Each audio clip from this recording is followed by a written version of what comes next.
जय श्री कृष्ण, जय श्री राधे मित्रों।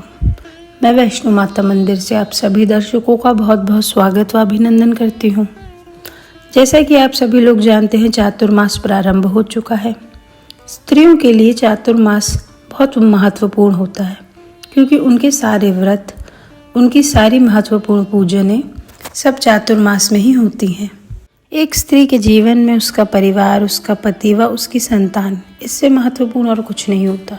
वह अपनी संतान के लिए कई प्रकार के पूजन पाठ, व्रत इत्यादि करती है। आज हम जिस व्रत के बारे में मैं बात करने जा रहे हैं, वह संतान के लिए, संतान उत्पत्ति के लिए, उनके उज्जवल भविष्य के लिए व उनके अच्छे स्वास्थ्य के लिए सर्वश्रेष्ठ व्रत माना गया है। आज हम बात करेंगे उस व्रत की पूजन विधि के बारे में, उस व्रत की क्या कथा है व उसका क्या महत्व है। तो सर्वप्रथम जानते हैं कि इस व्रत में किस भगवान की पूजन की जाती है। तो इस व्रत में भगवान शिव तथा पार्वती माता की पूजन की जाती है। सोने या चांदी की चूड़ियों का पूजन किया जाता है। 7 पुए का पूजन किया जाता है। 7 पुए खाने के लिए बनाए जाते हैं तथा 7 पुए दान के लिए बनाए जाते हैं। इस व्रत में भैंस के दूध तथा भैंस के दूध से बना दही, उनका उपयोग किया जाता है। अब मैं आपको इस व्रत की कथा सुनाती हूँ। एक समय राजा युधिष्ठिर ने भगवान श्री कृष्ण से कहा, हे प्रभु, ऐसा कोई उत्तम व्रत बताइए जिसके प्रभाव से मनुष्य सांसारिक दुख क्लेश से दूर होकर पुत्र एवं पौत्र प्राप्त करे। ऐसा सुनकर भगवान बोले, हे राजन, तुमने बड़ा उत्तम प्रश्न किया है। मैं तुम्हें एक पौराणिक कथा सुनाता हूँ। एक समय की बात है, लोम ऋषि मथुरा में पधारे।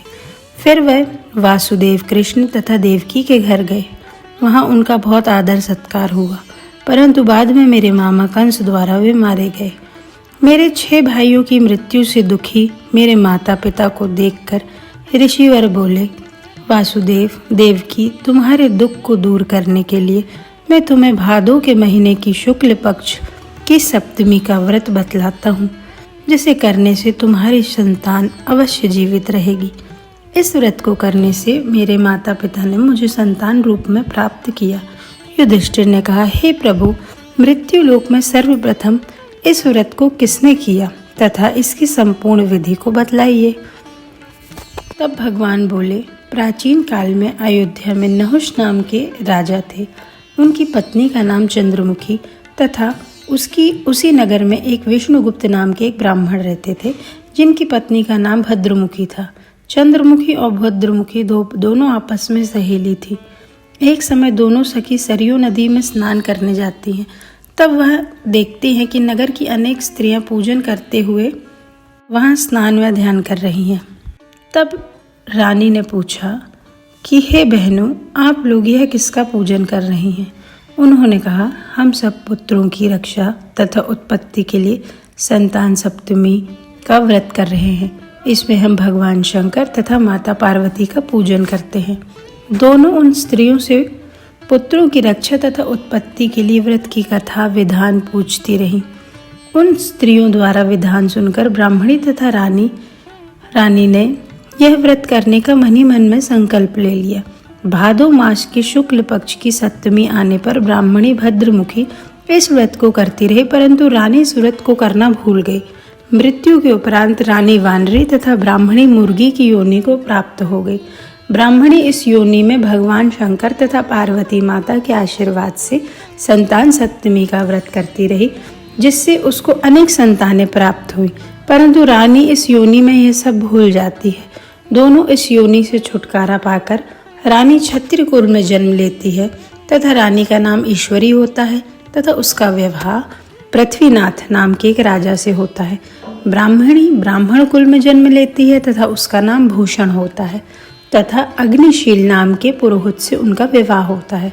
ब्राह्मणी के सुंदर सुंदर 8 पुत्र होते हैं, परंतु रानी के वृद्धावस्था में गूंगा लंगड़ा एक पुत्र होता है, जिसकी 16 वर्ष की आयु में मृत्यु हो जाती है। पुत्र से दुखी रानी को देखकर एक दिन ब्राह्मणी अपने पुत्रों को लेकर रानी के यहाँ जाती है तथा दुखी रानी के पास अपने पुत्रों को छोड़कर चली जाती है।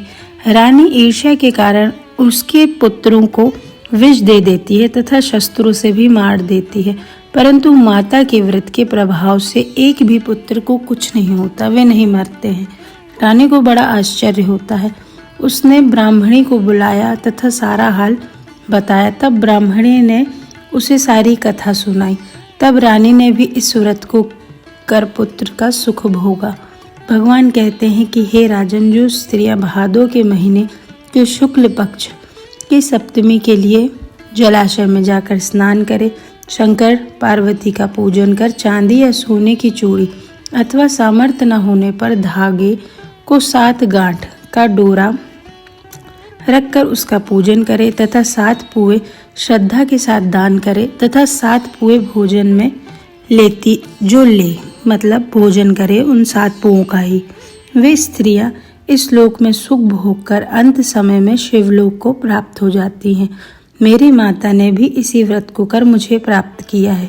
जो भी स्त्रियां इस व्रत को करती हैं तथा श्रवण करती हैं, वे इस लोक में सुख भोग कर अंत में शिवलोक को प्राप्त करती हैं।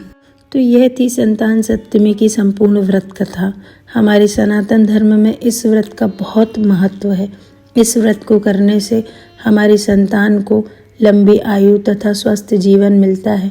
ऐसे हमारे ग्रंथों में ऐसी मान्यता है।